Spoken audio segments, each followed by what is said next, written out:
പെരിയാറിലെ പരിശോധന മനഃപൂർവ്വം വൈകിപ്പിച്ചെന്ന ആരോപണവുമായി പെരിയാർ മലിനീകരണ വിരുദ്ധ സമിതി.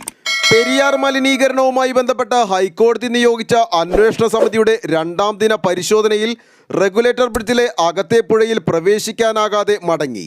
പാതാളം റെഗുലേറ്റർ ബ്രിഡ്ജിലൂടെ ബോട്ട് കടന്നുപോകുന്ന ലോക്ക് ഷട്ടർ തുറക്കാൻ കഴിയാതെ വന്നതാണ് പരിശോധനയ്ക്ക് തടസ്സമായി വന്നത്. സമിതി രാവിലെ പരിശോധനയ്ക്കെത്തുമെന്നുള്ള പ്രതീക്ഷയിൽ ഇറിഗേഷൻ വിഭാഗം ബ്രിഡ്ജിനകത്തേക്ക് പ്രവേശിക്കുന്നതിനുള്ള ലോക്ക് ഷട്ടർ 6:30 തുറന്നിരുന്നു. സമിതി വരാൻ വൈകുന്നതിനിടെ ഷട്ടർ 10 മണിയോടെ താഴ്ത്തി.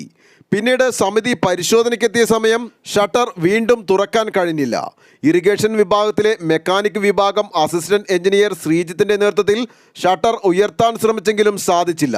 അതോടെ കുടിവെള്ളം ശേഖരണം നടക്കുന്ന റെഗുലേറ്റർ ബ്രിഡ്ജിലെ അകത്തെ പുഴയിൽ പരിശോധന നടത്താൻ കഴിയാതെ ഷട്ടറിന് പുറമെ പുഴയോരങ്ങൾ പരിശോധിച്ച് സമിതി മടങ്ങുകയായിരുന്നു. പുഴ മലിനീകരണത്തിന് കാരണമാകുന്ന ആരോപണം നിലനിൽക്കുന്ന പല പ്രധാന ഭാഗങ്ങളും പരിശോധന നടത്തേണ്ടതാണ് ഇതിലൂടെ മുടങ്ങിയത്. ഷട്ടർ തുറക്കാൻ കഴിയാതെ വന്നതിന് പിന്നിൽ ദുരൂഹതയുണ്ടെന്നാണ് പരിസ്ഥിതി പ്രവർത്തകരുടെ ആരോപണം. ഇറിഗേഷൻ വിഭാഗത്തിലെ മെക്കാനിക്കൽ വിഭാഗത്തിന്റെ തികഞ്ഞ അനാസ്ഥയാണെന്ന ആക്ഷേപവും ഇവർക്കിടയിലുണ്ട്. News desk, Eloor.